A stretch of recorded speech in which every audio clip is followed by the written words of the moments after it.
Like with the transfer portal, what was kind of, the approach when you guys kind of looked at that? And, how much does familiarity with a player kind of play in Yeah, a lot of the guys you've either played against or right. been in connections Well, that's the new reality, and you've got the high school recruiting and the portal recruiting. And the portal recruiting are to fill needs, provide depth, create competition on your team. And hopefully these guys are productive players for us. And everything's earned and not given. We started our off-season program. Day school started. We're off to a good start, and these guys are in that now, learning how we do things. And it's a learning process because when you look at like Toddy last spring, it took him probably 3 weeks to start to get his feet on the ground with the offense, and then you saw significant progress in fall camp. And so a lot of these guys are not unlike that. They just play different positions. So it always helps when there's familiarity with a player, a guy that you've seen play on tape, that you're aware of. You have good contacts at the school. So, there are more offensive players, 2 quarterbacks, 3 receivers, 2 tight ends, a running back, a D lineman, a punter. And we brought a high school safety in mid-year that was able to come in mid-year. So we've got 30 new guys coming in right now, and we're excited about that. And this next 2 weeks, or this past week and the week coming up, has been more junior recruiting. There's still a little bit of portal activity, but portal shut down yesterday. And it'll open back up at the end of spring for a couple weeks. So, it's a busy process. Does it make it easier to evaluate a guy that, you played against, maybe a couple of the guys you guys picked up in the portal? I think it does, yeah. Yeah. Which, led to your first question, the familiarity. Because let's face it, the volume of guys entering the portal just can be overwhelming. And you almost need a whole personnel department of 15 people to keep up with it. And I think what we saw really in January was the guys entering the portal, they were looking for NIL deals up front, which we don't do that. And that's more of a P5 thing. But there are group of 5 schools doing that too. So, we're not in that ballgame. You talked about a personnel department. You guys have, Andrew, how much did he help kind of in the portal process, trying to find guys like that? Yeah, well, he's really in the evaluation phase, which is critical there, and making sure the tapes are ready, the highlight tapes, and he's also involved with the logistics when guys go out on the road, who they're going to see. So it's an important position. We're glad that we were able to add those 2 positions last year. We're still going to need to grow. We're not where everybody else in the league is. You look at App State, they probably have 3-4 times more people than we do, and we'll need to add as we keep going.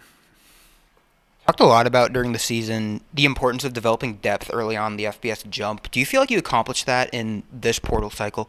Well, I think we're going to find out. We hope we did. We were fairly successful last year in the portal, and it's all about development with these guys now. They got to come in hungry. That's a big part of it. What are you getting? How hungry is the guy going to be? Can he assimilate into your culture? Is he going to be a good team player? How is he in the locker room? We brought them all in here for a reason. Normally 100% of them don't all pan out, but hopefully they will. Some of the quarterbacks you brought in with Mitch and Jordan, what are maybe some similarities and differences to the skill set that Todd brought when you brought him in last year? You mean Brett? Brett. Yeah. They're mobile also, and have throwing ability. Brett's got 4 years of eligibility left. Jordan has 2. Jordan has started in the past. And then, we still have Alonzo and Billy here too. So it'll be an interesting competition, an open competition. And, we'll see where it lands. You touched on NIL, and you're not in the business of, I guess, guaranteeing deals and things like that. But since that became part of the landscape, what have you learned about that, and what kind of adjustments have you had to make as a program, just how it all works? Well, I think there's a group of guys that you can get in a ball game with, and a group of guys you can't. And that's always been the case. And unless you're at Alabama or Georgia or Ohio State, you can get involved with anybody you want. And but the key is you find the right kind of guys that fit into your program, from an attitude effort standpoint that have the athletic ability to do well, between the white lines. And, how much of it is talent and how much of it is coaching. We have a great culture here, and, guys come in here and, tend to do fairly well because they see the effort the other guys put into it, and they got to step up or they step out. What does it take to replace a player like Curt Cignetti? We've had to do that every year, quarterback. We had to replace Danucci, Cole Johnson, Todd.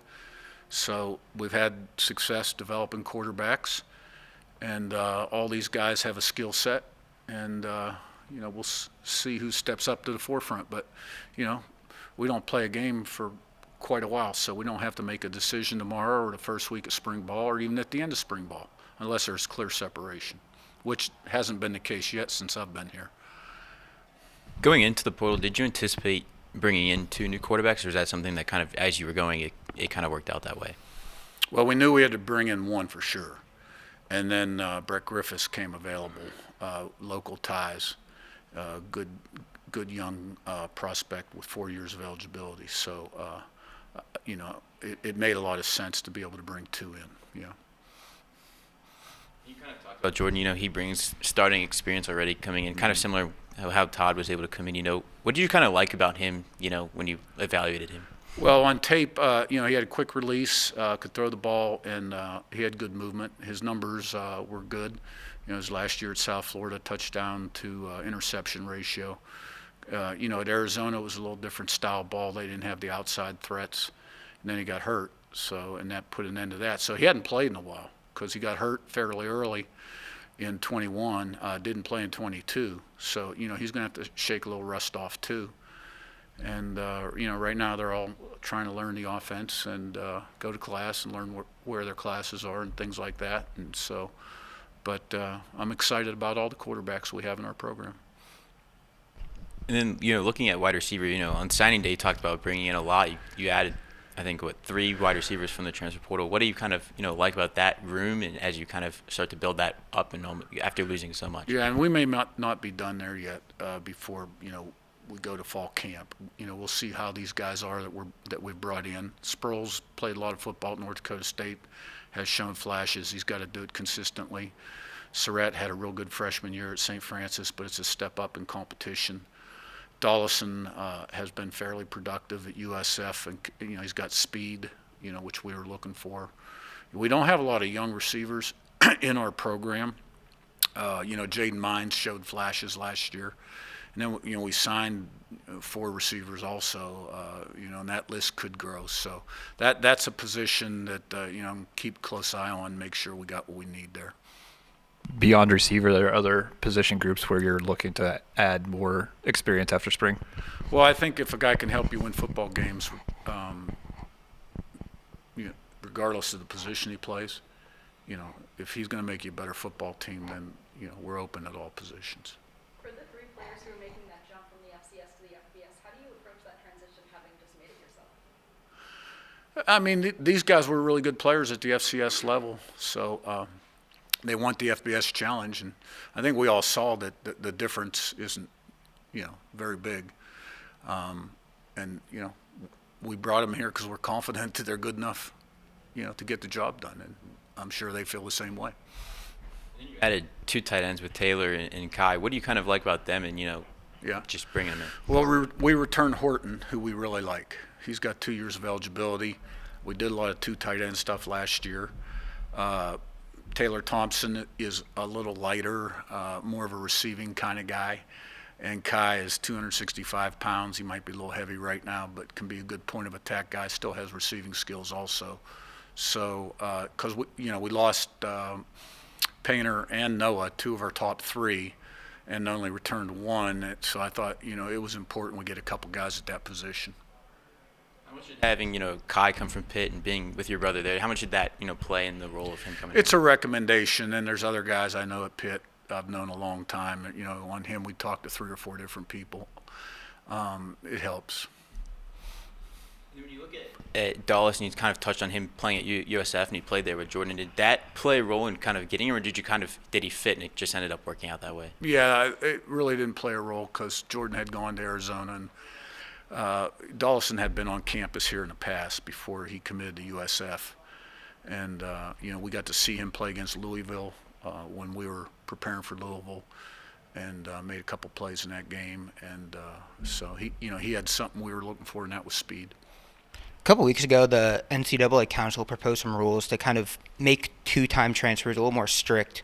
What's kind of your overall take on that, considering how much success you guys had with Todd, at his third school at JMU? Well, a guy can transfer twice, if he is a graduate, and you have academic programs that previous school doesn't. So that's the loophole for those kind of guys. And whatever the NCAA comes down with, we adjust and do the best we can. Mid-season, we had a lot of injuries, and you made a lot of references to the lack of depth as we made the transition. This offseason, do you feel like you're tracking toward fattening up where you want to fatten up? I'm optimistic that we are. We got to do it on the field and develop those guys, and they got to do their part. And we had 2 bye weeks last year, only played 11 games. This year we'll play 12 and only 1 bye week, so depth will be important. And on the west side, we're going to play the number 1, number 2 ranked teams in the West, whereas last year we played the 2 bottom ranked teams in the West. So the schedule's going to be significantly tougher, and we're going to have 1 less open week, so it's going to be a greater challenge. When you looked at the wide receiver room and bringing in as many new faces as you have, and you still plan on adding a couple more, was height kind of a big thing, bringing in a lot of tall guys between the freshmen and the transfers? It's more about, can the guy make plays? The smaller guys may move a little better. That makes them productive, where a taller guy can maybe on some contested catches. So, everybody's looking for big, long guys that can really go. But there's only so many of them out there. But then you don't want a room full of 5'7" guys either. So we've got a nice mix. You hired Jared Hawley to be the cornerbacks coach. What did you kind of like about him, and how much did his connection to Pitt and playing with Tino and Mike kind of play into that, or what was that hire like for you? Well, I was able to talk to some people at Pitt that were there when he played, just for references. But I liked his knowledge. Even though he was the corners coach there, he met with all 5 DBs in the meeting room. So really, he coached all 5. The coordinator was a walk-around guy. He coached all 5 on the field. So he has good back-end knowledge. He could coach safeties, rovers, corners.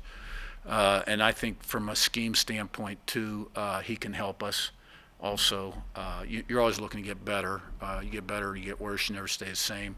We gave up a lot of passing yards at Georgia Southern last year, for instance. Maybe schematically there's some things we could have done a little better. So I think he's going to help us not only coaching the corners, but in the game plan sessions.